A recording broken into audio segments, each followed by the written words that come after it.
Em nome do Pai, e do Filho, e do Espírito Santo. Amém. Ave Maria, cheia de graça, o Senhor é convosco, bendita sois vós entre as mulheres, e bendito é o fruto do vosso ventre, Jesus. Santa Maria, Mãe de Deus, rogai por nós, pecadores, agora e na hora de nossa morte. Amém. Santa Maria, esperança nossa e sede da sabedoria, rogai por nós. Dom Álvaro del Portillo, rogai por nós. Em nome do Pai, e do Filho, e do Espírito Santo. Amém.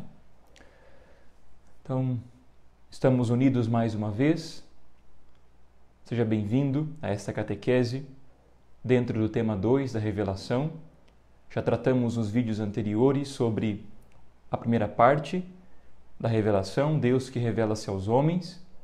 Falamos também sobre a Sagrada Escritura, testemunho da revelação. Também falamos sobre a revelação como história da salvação culminada em Cristo.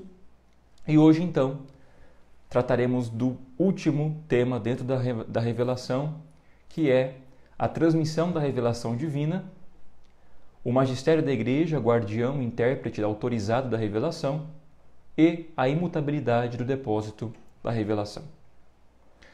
Então, iniciamos com esta parte 4, que nos fala sobre a transmissão da revelação divina. Então, a revelação, ela está contida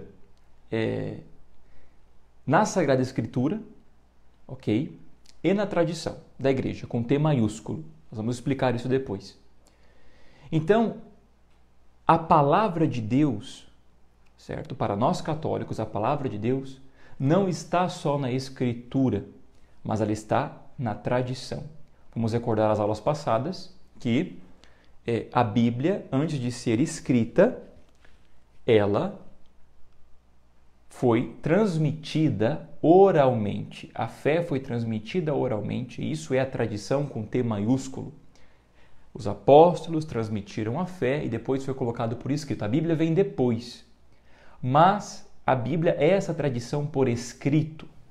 Por mais que ela não esgote, porque existem coisas da tradição que não estão todas escritas, mas a palavra de Deus, ela contém, então, a Sagrada Escritura e a tradição apostólica, como dentro de um baú.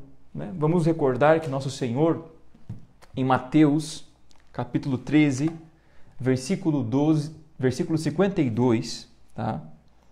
Nos diz assim: Então ele acrescentou: Assim, pois, todo escriba que se torna discípulo do reino dos céus é como um pai de família que tira do seu tesouro coisas novas e velhas.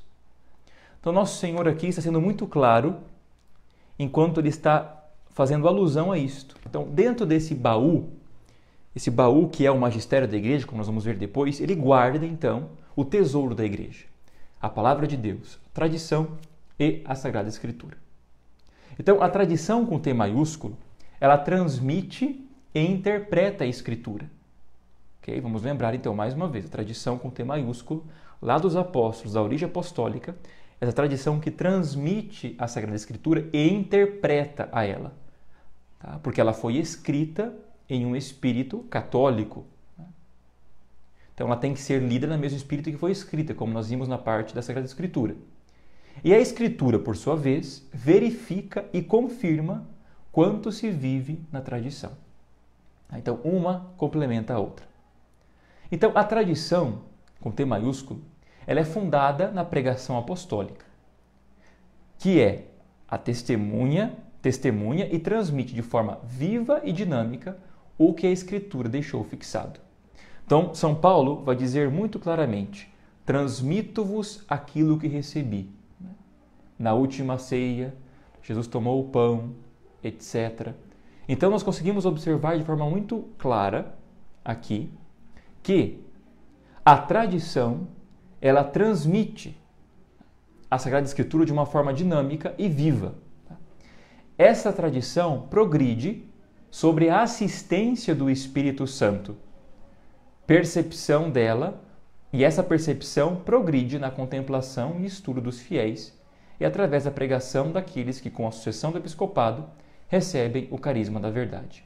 Então, essa tradição progride, tá? Essa tradição com T maiúsculo, na medida em que os fiéis contemplam essas verdades reveladas na oração, e as verdades reveladas elas são sentidas pela inteligência, né?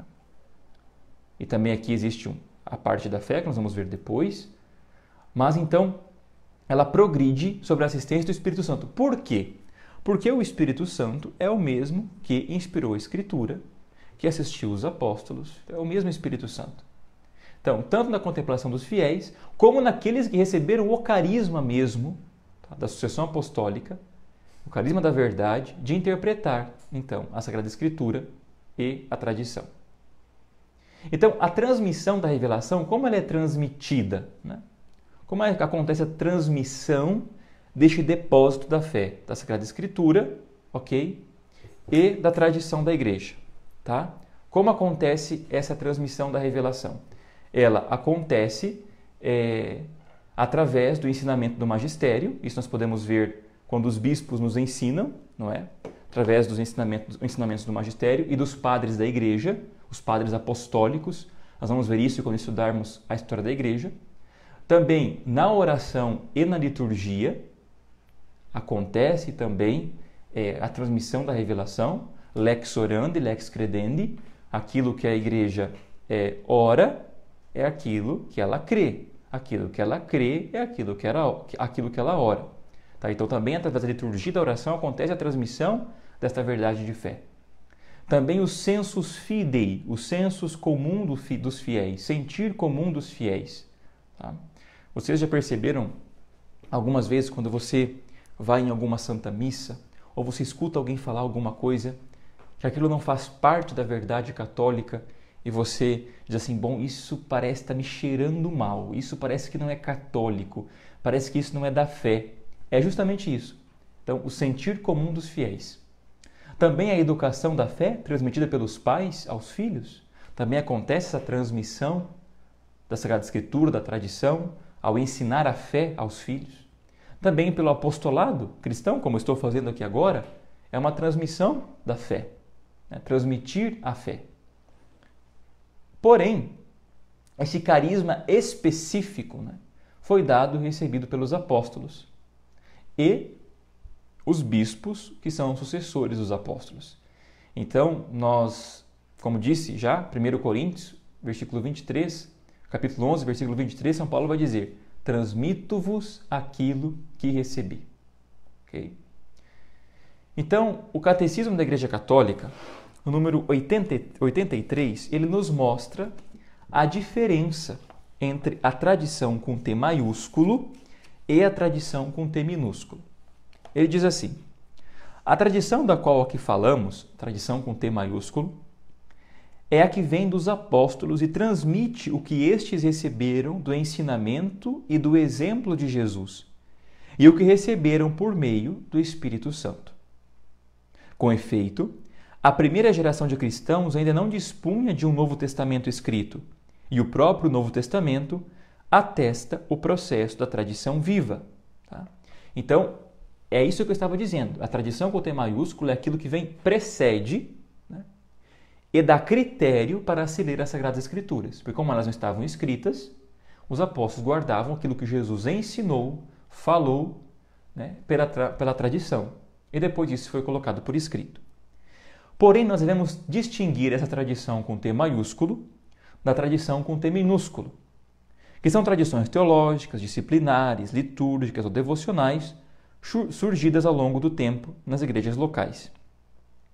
Constituem elas formas particulares sob as quais a grande tradição recebe expressões adaptadas aos diversos lugares e às diversas épocas. E à luz da grande tradição que essas podem ser mantidas, modificadas ou mesmo abandonadas sob a guia do magistério da Igreja. Então, existe uma tradição com T maiúsculo, que é esta fé apostólica transmitida e que é colocado por escrito nas Sagradas Escrituras, nos Evangelhos e até o Novo Testamento. E existem tradições com T minúsculo que são disciplinares. Por exemplo, o uso da batina não faz parte da tradição com T maiúsculo, faz parte da tradição com T minúsculo. Tá? Então, várias coisas na igreja que são de tradições teológicas, litúrgicas, porém elas estão debaixo do guarda-chuva da grande tradição da Igreja. E sempre tem que ser lida, interpretada sob a luz dela. Ok?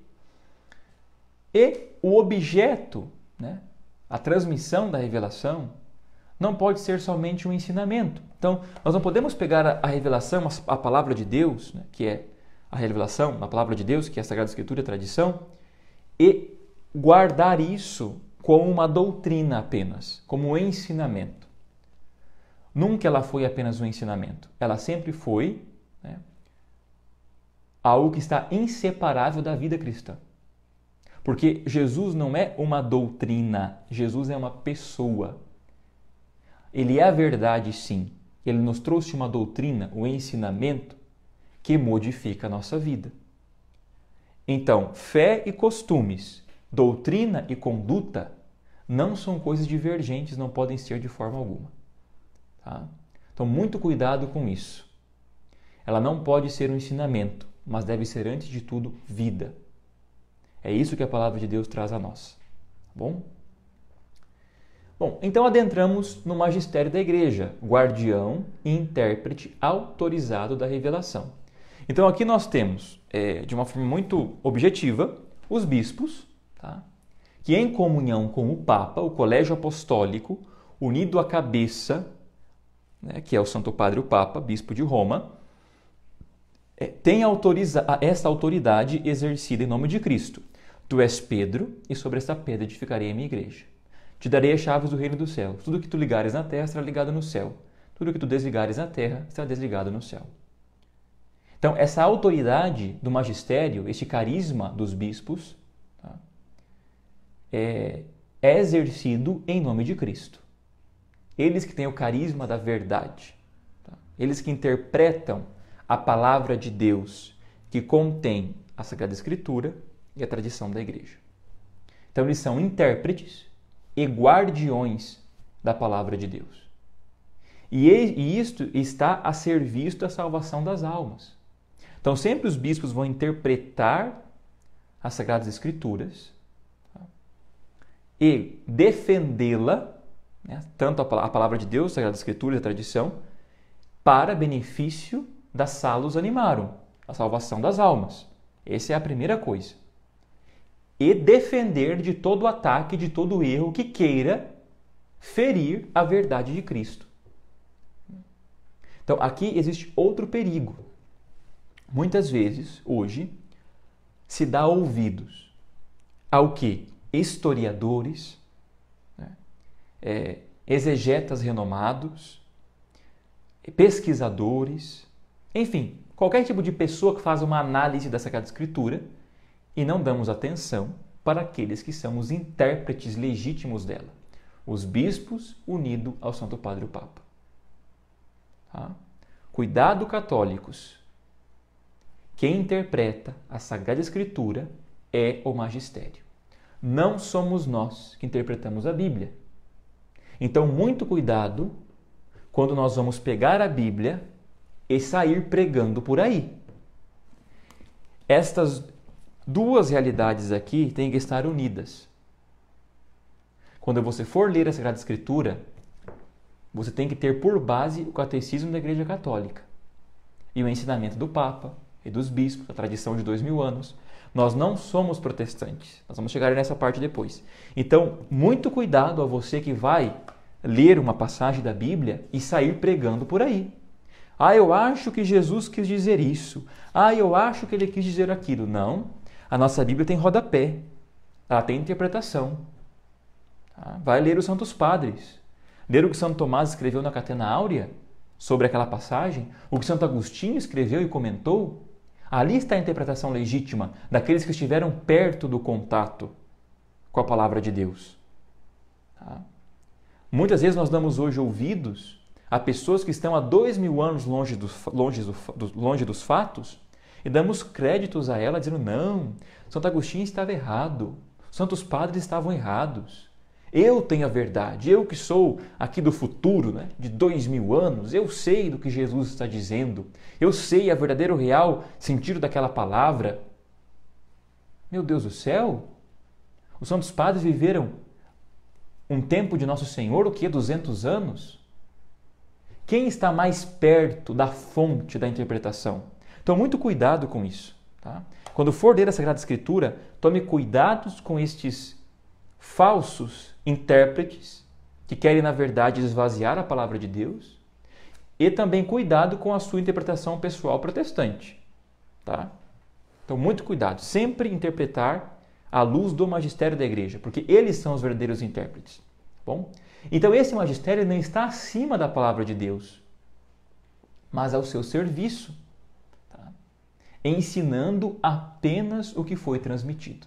Então, eles não estão acima, dizendo, nós detemos, os bispos detêm a palavra de Deus, nós temos aqui a Bíblia e temos assim então a interpretação e nós vamos colocar o povo sob o nosso jugo porque ninguém pode interpretar. Não!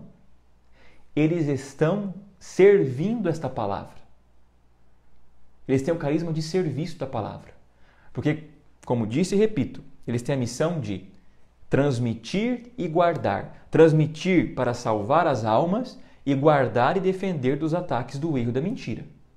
Tá? Então, muito cuidado nisso. Então, eles têm este carisma. Então, os ensinamentos do magistério da igreja representam o lugar mais importante em que está contida a tradição apostólica. O magistério é a respeito dessa tradição como a sua dimensão sacramental. Então, nós olhamos o magistério da igreja, representa esse lugar mais importante da tradição apostólica, com o T maiúsculo. O que é um sacramento? O sacramento é um sinal visível de uma graça invisível. Então, o sinal visível, podemos dizer assim, né, dessa tradição apostólica é o magistério com seus ensinamentos. Tá? Então, eles são a parte visível dela. Assim como a Sagrada Escritura é a palavra de Deus, contém, né, a palavra de Deus, e nós podemos vê-la, tocá-la, lê-la. Essa tradição com o T maiúsculo, onde a gente vê? Nos bispos, no Santo Padre. Tá? É a sua dimensão sacramental. É um sinal visível que nos aponta para algo invisível, que é essa tradição com T maiúsculo. Tá? Então, a Sagrada Escritura e a tradição e o magistério formam uma unidade cujo fundamento é o Espírito Santo. A Sagrada Escritura, porque ela foi inspirada pelo Espírito Santo. A tradição, porque o Espírito Santo dinamiza, né, a tradição. E o magistério, porque é guiado pelo Espírito Santo. Então formam assim uma unidade. O problema é que a Reforma Protestante trouxe a chamada sola scriptura, uma dos solas, né? Sola fide, sola gratia, sola scriptura. Lutero trouxe a sola scriptura, que é a interpretação individual da palavra de Deus. E aí aconteceu uma dispersão de confissões, tá? Pois ela não está alicerçada numa tradição. Scott Hahn e Benjamin Wicker trazem aqui, neste livro, Politização da Bíblia, na página 214, eles nos falam, em 2 parágrafos, algo que nos dá uma lucidez sobre este perigo da sola escritura desvinculada da tradição e do magistério da igreja. Então, ele diz assim: o debate de Leipzig marca o momento definitivo em que os reformadores rejeitam a dupla autoridade da traditio, da igreja e das escrituras e passam a atribuir autoridade exclusiva às escrituras. Então, acontece uma separação da tradição das escrituras. Agora, a pergunta é, como é que você separa a tradição da escritura? Porque primeiro veio a tradição e depois veio a escritura. Você não consegue ler a Bíblia sem a tradição. Tá? Você é como se estivesse serrando o galho em que você está sentado. Com isso, ele também levou à monumental dificuldade de estabelecer a interpretação oficial das Escrituras a partir das próprias Escrituras enquanto texto, ajudando a lançar a matriz sobre a qual o moderno estudo bíblico se ergueria. Então aqui ele está lançando uma visão muito importante. Primeiro, uma dificuldade de ter uma interpretação única, porque cada um vai olhar a Bíblia e interpretar do jeito que quer. É só a gente ver a multiplicidade de igrejas protestantes, porque cada um lê e interpreta do jeito que quer, não tem uma unidade sobre ela. E o problema do moderno estudo bíblico que nós temos hoje, de que querem interpretar a Bíblia, isso dentro da igreja muitas vezes, sem o magistério, sem a tradição. Ver a Bíblia separada de tudo isso e analisá-la crua e friamente. Tá? Então, este é o perigo. Dizemos isso não apenas no sentido óbvio de que se daria agora uma nova e fervorosa atenção ao texto bíblico, esquadrinhando-se, em consequência, camadas e mais camadas dos manuscritos na tentativa de chegar ao original, mas também em outro, um sentido mais profundo que se tornará evidente quando analisarmos Thomas Hobbes, Spinoza, enfim. Em oposição à intenção de Lutero, diferenças de interpretação surgiram quase que de imediato e com a mesma rapidez. Transmutearam-se em divisões políticas conflitantes. Como ficasse cada vez mais claro que o princípio da sola escritura não era suficiente para resolver tais diferenças de interpretação, começou uma busca por um método infalível de exegese que funcionasse como substituto da suposta infalibilidade da traditio católica. Porém, como veremos, Hobbes, em especial, e Spinoza, dar-se-iam o trabalho de construir um método tal, mas com um propósito totalmente diferente. Não para determinar o verdadeiro significado do texto, mas para conter as divisões políticas. E aqui está o cerne. A sola escritura da Reforma Protestante, no seu contexto histórico, foi utilizada para um problema político. Nós vemos isso. Quantas vezes Lutero fez concessões, e esta é uma delas. Lutero diz sola escritura. Ela pode ser interpretada por qualquer um. Ok. Mas Lutero deu uma interpretação para ela. Depois fez com que lesse a interpretação dele. Mas espera aí. Você diz uma coisa e faz outra. E pior, depois muitos protestantes vão começar a usar a Bíblia para um fim político. E aí, o que vai acontecer? Esta unidade da interpretação se dará por um contexto político. E aqui o autor desenrola. Mas só para vocês terem ideia do problema que é você separar a tradição da igreja e o magistério da Sagrada Escritura. Ok? Bom, ao ensinar o conteúdo do depósito revelado, a igreja é sujeito de uma infalibilidade ao ensinar alicerçada nas promessas de Cristo. Então, quando a igreja vai nos ensinar um conteúdo do depósito da revelação, que está na Sagrada Escritura, na tradição, então ela está ensinando de forma infalível. Ela não erra. Por quê? Porque ela é assistida pelo Espírito Santo na promessa do Senhor em Mateus 16. Tu és Petrus, et super anque Petram, edificabo ecclesia mea. Este magistério infalível explica-se, ou exercita-se, de três formas. Primeiro, um concílio unido ao Papa, um concílio que reúne todo o colégio episcopal, unido ao Santo Padre o Papa, e que aí delibera as verdades da fé. Tá? Por exemplo, o Concílio Vaticano I nos falou e decretou o dogma da infalibilidade papal. Tá?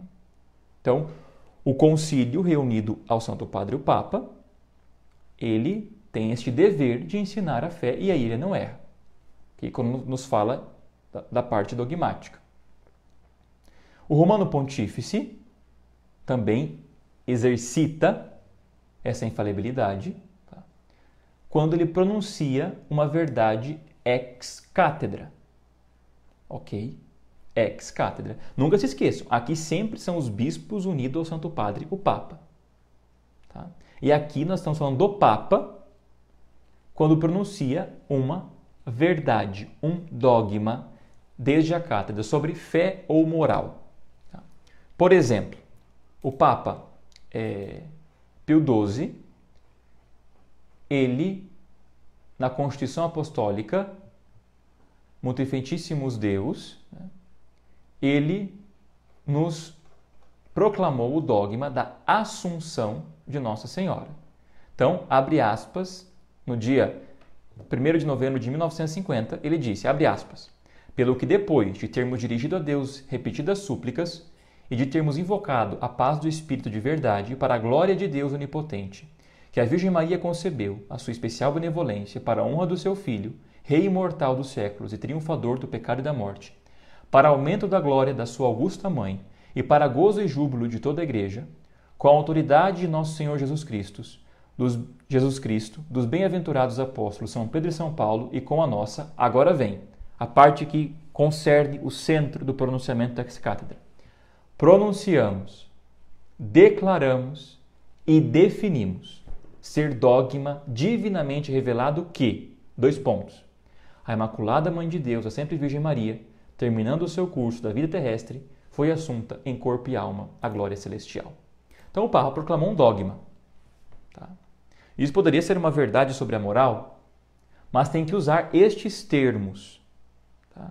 Que pode estar nas entrelinhas, mas tem que existir.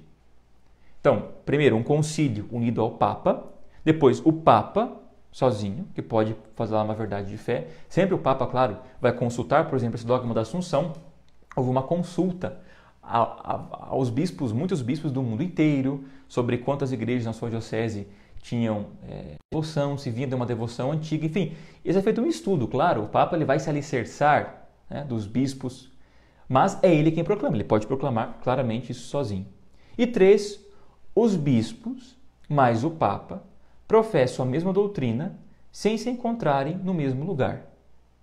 Tá? Então pode ser que aconteça dos bispos não precisarem estar unidos num concílio, tá? Mas o Papa, então, ensinar uma verdade da fé. Agora, um bispo sozinho, quando ele ensina, claro, ele não gosta da infalibilidade, tá? Porque a infalibilidade está no Santo Padre o Papa, unido, né, ao colégio episcopal.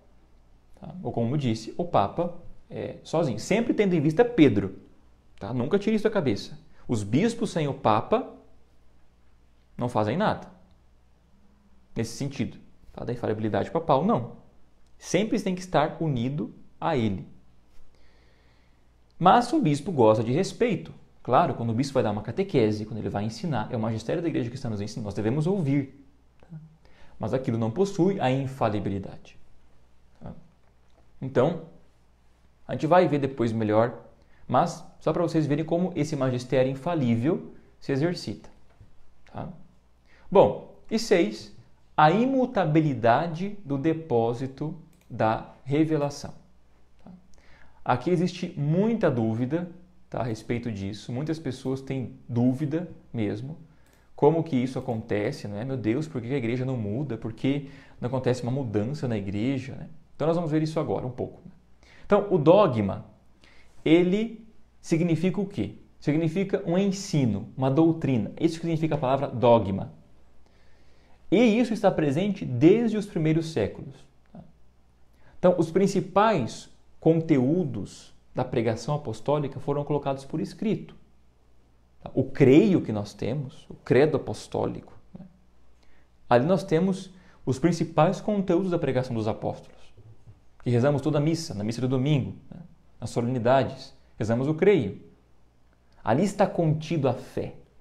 Tanto é que para receber o batismo tinha que se professar essa fé. Para participar de uma santa missa na igreja primitiva, o bispo, então, quando alguém viajava de um lugar para outro, ele ouvia a profissão de fé. Então, os principais conteúdos da pregação apostólica estão contidas no creio. Tá?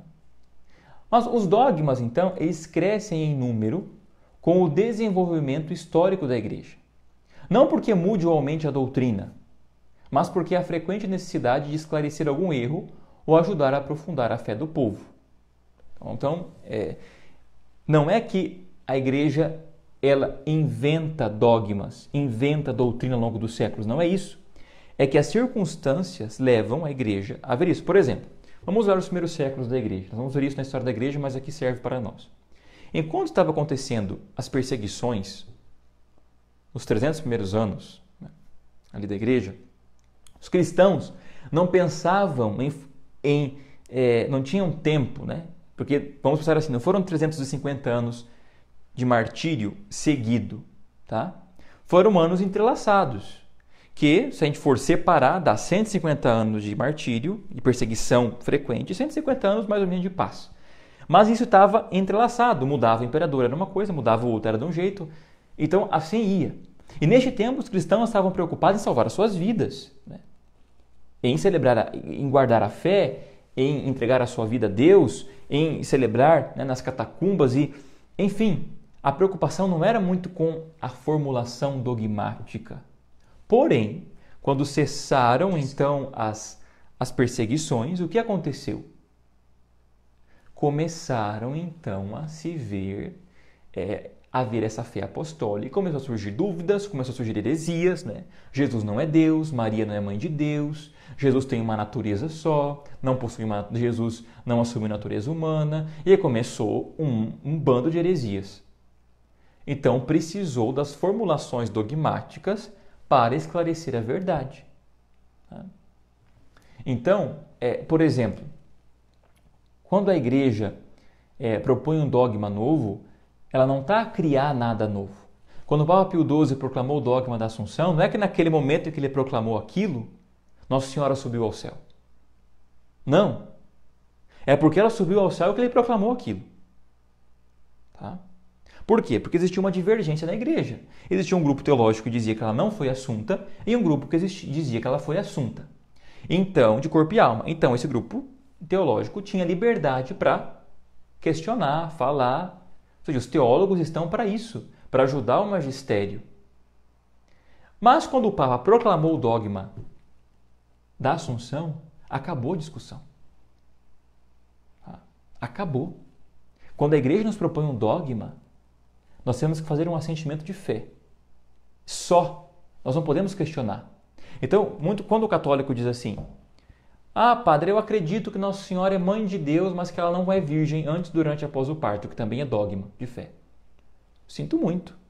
Você não é mais católico. Porque católico significa universal. Então, muito cuidado, meus irmãos, quando nós vamos beirando para esse caminho. Nós não podemos pegar o catecismo e separá-lo e dizer o que eu vou acreditar e o que eu não vou acreditar. Porque primeiro eu faço um assentimento de fé.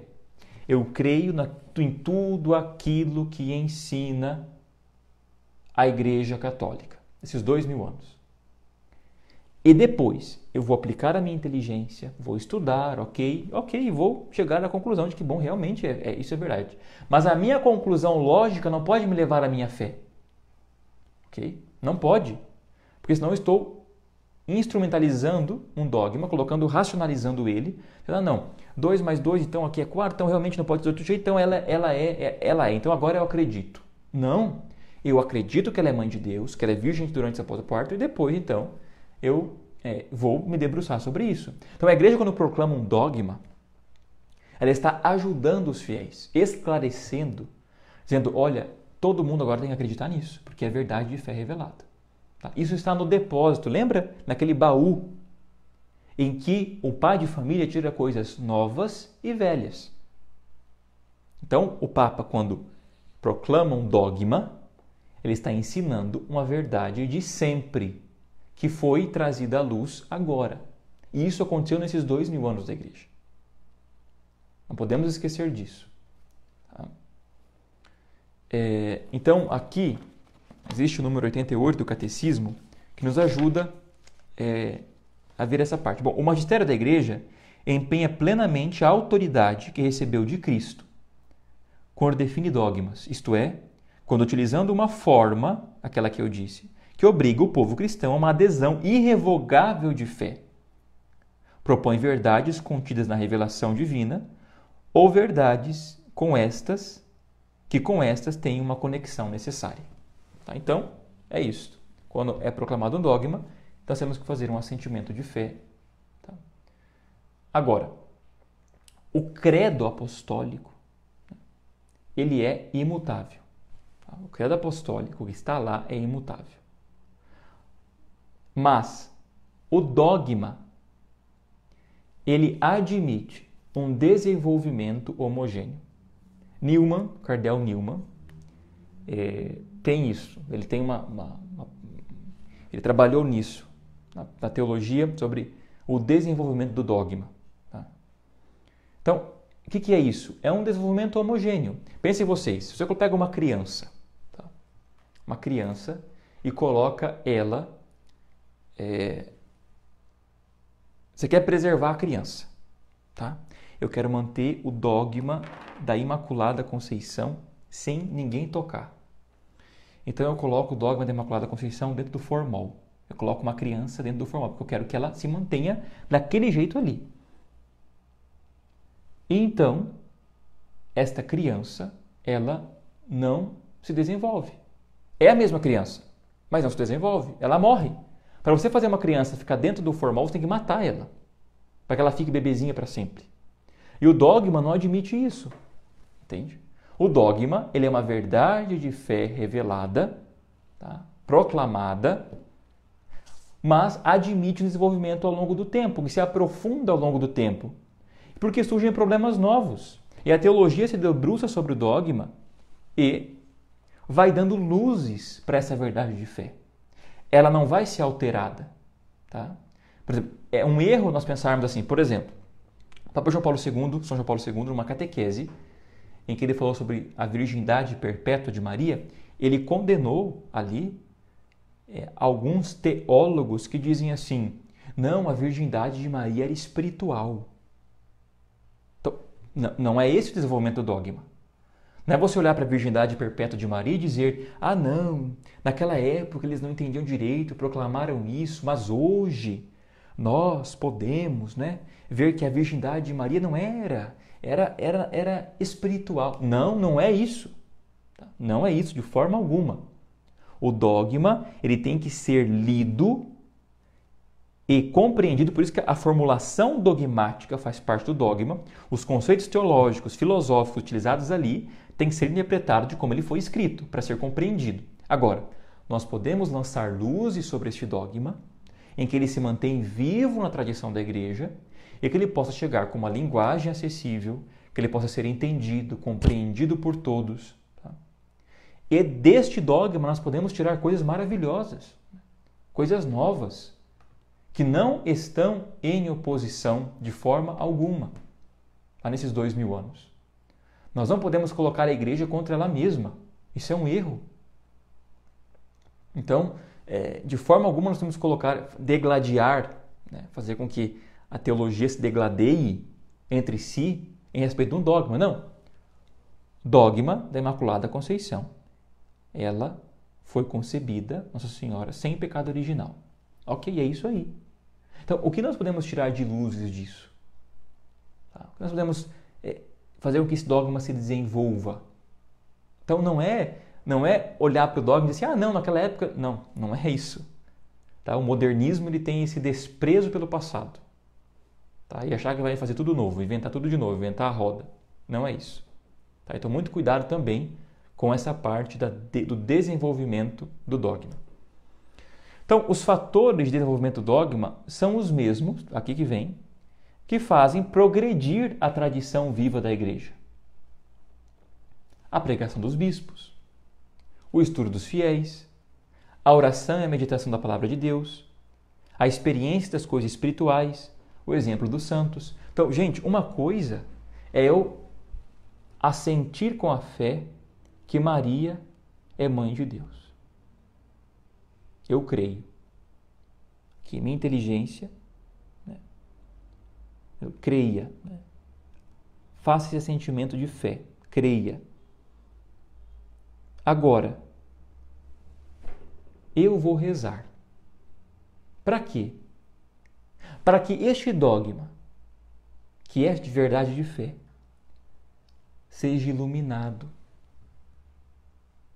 Então eu vou fazer um ato de fé exercido. Para nós entendermos, o dogma vai passar daqui para cá. Então, na contemplação, é isso que está dizendo aqui, o desenvolvimento do dogma na contemplação, por isso que na pregação de alguma pessoa, de algum bispo, na oração dos fiéis, no estudo da palavra de Deus, no debruçar sobre o catecismo, aquela verdade é iluminada. É iluminada por Deus. Aquela verdade de fé é iluminada. Então, naquele instante eu vejo a verdade. Eu vejo que aquilo é daquela forma e não pode ser de outra forma. E não foi uma resolução matemática que me disse isso. Foi a contemplação da verdade, um exercício de fé. Mas isso não vai acontecer se eu não rezar, se eu não estudar, se eu não correr atrás. Isso não vai acontecer. Então, o desenvolvimento do dogma se dá dessa forma. Na vida vivida da igreja, dos fiéis, dos bispos, na oração, na vida dos santos. Então, todas as verdades da fé vão sendo iluminadas por isso. Então, frequentemente, o magistério recolhe e ensina de um modo autorizado coisas que, previamente, foram estudadas pelos teólogos, acreditadas pelos fiéis, pregadas e vividas pelos santos. Então, quando vai se proclamar um dogma, então, isso já foi estudado por teólogos, é algo que já é crido pelos fiéis há muito tempo. Vamos continuar com o exemplo da Assunção. Os teólogos deram respaldo. Isso já era a devoção à Nossa Senhora da Assunção, não só no Ocidente, como no Oriente, era fortíssima. Então já é algo que vem de gerações na fé cristã. E foi pregado e vivido pelos santos. Então aqui nós temos um carimbo. É verdade de fé. Então o magistério se alicerça de tudo isso e então proclama esta verdade. Bom, creio eu que nós encerramos então a parte da revelação. Eu peço que alguém que tiver alguma dúvida, alguma pergunta, deixe nos comentários aqui no vídeo. Não se esqueça de se inscrever no canal, tá? Se inscreva, acione o sininho aí no YouTube e nós daremos continuidade aos nossos temas da catequese e o próximo tema será o tema 3, a fé sobrenatural. Então, falaremos sobre a noção e objeto da fé, características da fé, os motivos de credibilidade, o conhecimento da fé, coerência entre fé e vida. Tá? Então, esse é o tema 3, a fé. A fé sobrenatural, que é esta resposta a Deus. Então, vamos estudar juntos, vamos aprofundar na nossa fé católica. Tá bom? Então, vamos rezar pedindo a Nosso Senhor que nos abençoe e cada vez mais ilumine a nossa inteligência com a sua luz sobrenatural da graça, convidando a nossa vontade a cada vez mais a crer. E iluminando a nossa inteligência, também faça-nos ver as verdades da nossa fé. À vossa proteção recorremos, Santa Mãe de Deus. Não desprezeis as nossas súplicas em nossas necessidades, mas livrai-nos sempre de todos os perigos, ó Virgem gloriosa e bendita. Amém. Santa Maria, esperança nossa, Sede da sabedoria, rogai por nós. São José, rogai por nós. O Senhor esteja convosco, Ele está no meio de nós. Abençoe-vos o Deus Todo-Poderoso, Pai e Filho e Espírito Santo. Amém.